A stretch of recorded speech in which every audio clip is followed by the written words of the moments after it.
Now, Bruce, just look right into the camera lens right here and tell us your name, your age, and where you were born.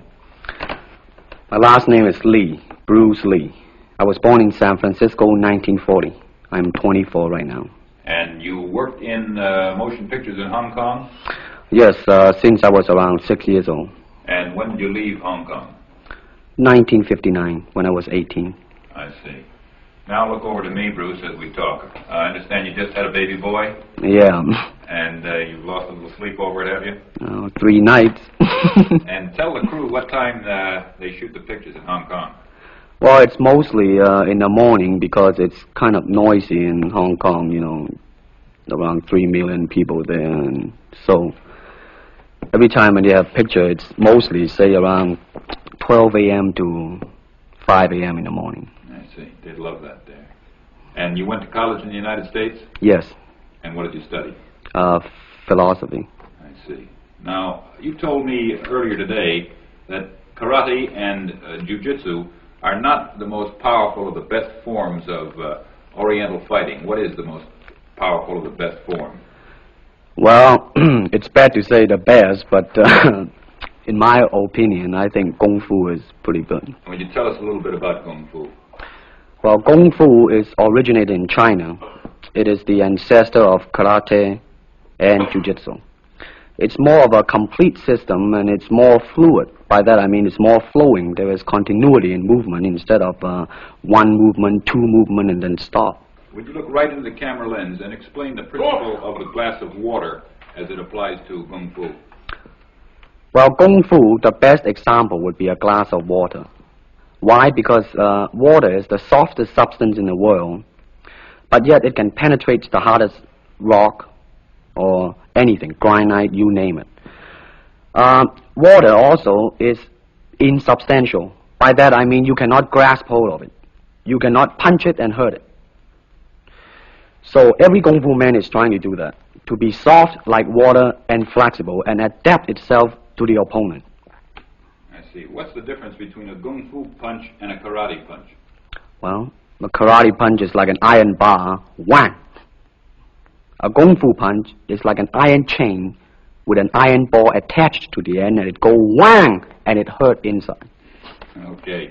Now we're going to cut, and in just a second we'll have you stand up and show us some Kung Fu and some movements in Kung Fu. Okay. Cut. Got it. Test X2, take 1. Speed. Now look directly into the camera, Bruce. Directly at it. And now give me a 3/4 this way. And hold it. And give me a profile that way, all the way. Good. Hold it. Now come back to a profile on the other side. And hold that. Give me a 3/4 on that side. And then give me right into the camera again. All right. Now the camera will pull back. And Bruce, first show me the movements in the classical Chinese theater. Classical Chinese Well, theater. you know what we talked about in the office. How they walk and how they start to move. Well, in Chinese opera, they have the warrior and then the scholar. The way the warrior walk will be something like this. Walking this way, straight, come out, bend, straight, and then walk out again. An ordinary scholar would be just like a female, a weakling, 90 pounds in Child Atlas. You'll be just walking, you know, like a girl, real, shoulder up and everything. So by the way they walk, you can immediately tell who they Right, what character they represent. Now, show us some Kung Fu movements. Well, it is hard to show it alone, but I will try to do my best. All right, maybe one of the fellows will walk in. You want to walk Yeah, in? it would be... Go ahead. Go ahead. Go ahead. Come on, lady. Okay. Yeah. Although accidents do happen, but, you know... There are various kinds of strike. It depends on where you hit, then what weapon you will be using. To the eyes, you would use fingers. Don't worry. To the eyes. Or straight at the face, from the waist, everything on. Hold it just a minute. Let's move this gentleman around this way so you're doing it more into the camera. Okay, swell. And then there is band arm strike, using the waist again into a back fist. And let's have the assistant director back up just a ways. Okay, go ahead. Continue. And then, of course, Kung Fu is very sneaky. You know, the Chinese, they always hit low. From high, go back to the groin. Don't worry. Now turn around the other way with you, Bruce. Oh, okay. Yeah. And, Would you want him to? yes. Cross These the are camera just forward. natural reactions. That's Right, it. right. That All is right. natural. Right into the camera. Cheat into the camera a little bit and show this again. All right. Go ahead. There is the finger jab. There is the punch. There is the back fist and then low. Of course, then they use leg straight at the groin or come up. Or, if I can back up a little bit, they start back from here and then come back. All right. It's kind of worry. He has nothing to worry about. Now, No. once again, show us how a good Kung Fu man would very coolly handle it and walk away, rather than get involved in a series of actions. Cut it. Sound. Okay.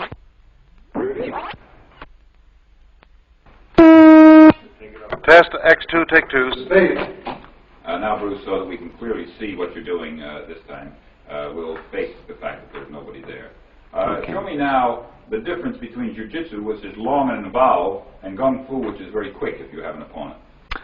All right, for instance, you will read it in the book, in a magazine and everything, that when somebody grab you, you will first do this, and then this, and then, thousands of steps before you do a single thing. Of course, these kind of magazine would teach you to be feared by your enemies and admired by your friends and everything. See? But in Kung Fu, it always involves a very fast motion. Like, for instance, a guy grabbing your hand. It's not the idea to do so many steps. Step him right on the instep. He'll let go. This is what we mean by simplicity. Same thing in striking and in everything. It has to be based on a very minimum motion so that everything would be directly expressed. One motion. And he's gone. Doing it gracefully. Not to go, yelling and jumping all over him, but to do Excuse me. That's it. Okay. Now, show me once again just a few movements there. Well, Kung Fu can be practiced alone or with a partner. Practicing alone, they involve forms. Some imitate a crane, a monkey, a praying mantis. This is a crane form. Start off.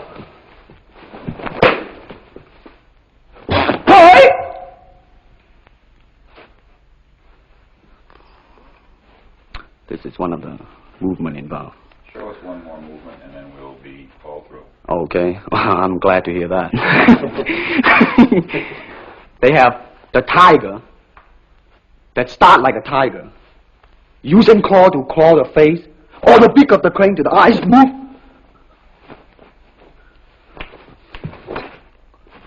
This is some of the movement involved. Thank you very much. Thank you very much.